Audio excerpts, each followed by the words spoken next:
Sunod-sunod na natagpuan ng mga bangkay ng 5 magkakamag-anak na nahulog mula sa lumubog na bangka sa Pampanga River.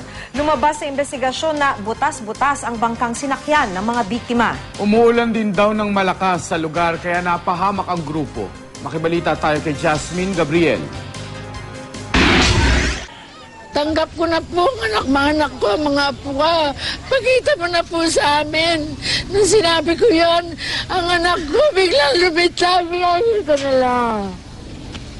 Pag-iyak na lang ang nagawa ni Celeria Guevara nang malamang bangkay na nang makuha sa Pampanga River ang anak niyang si Alvin. Isa si Alvin sa mga hindi nakaligtas mula sa lumubog na bangka kahapon ng hapon sa bahagi ng Barangay Santo Tomas, San Luis, Pampanga.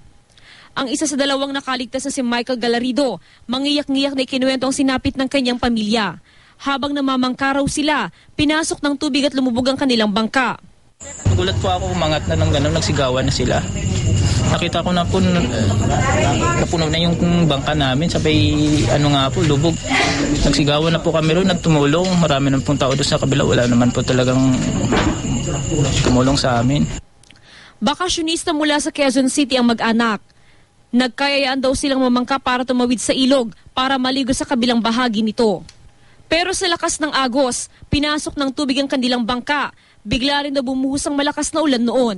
Maraming butas po yung bangka. Siguro sa sobrang dami namin, overloaded na po. Tapos yung tubig po, mabilis po yung pasok ng tubig. Kaya po mabilis na napuno yung bangka. Ang pagkakaligtas ni Michael at ng kanyang 14 anyos na pamangkin na si Lynard Cieza, himala raw kung maituturing. Inisip ko, sabi ko wala na, patay na kami, sabi ko. Hindi ko na kaya. Kaya sabi ko, Lord, tulungan mo na lang, tulungan mo kami, sabi ko na gano'n. Maya-maya may water liling parating, kaya inipon ko yung water liling. Buti naman may plastic sa loob, nakabuhol siya ng gano'n, nakatulong rin po, yun inipon ko, sinampa ko yung pamangkin ko ron. Kasamang lumubog ng bangka si Rhea Guevara, 34 na taong gulang, at kanya mga anak na sina Aldrey Guevara, 7 taong gulang, at Jovelyn Guevara, 8 taong gulang. Kasama rin nila mga kamag-anak na sina Nigel Lucero, 9 na taong gulang, at si Alvin Guevara, 32 taong gulang. Ayon sa may-ari ng bangkang ginamit ng mag-anak, hindi niya alam na ginamit sa pamamasyal sa ilog ang kanyang bangka. Aminado ang isa sa mga kaanak ng mga biktima na hindi nila ipinagpaalam ang bangka.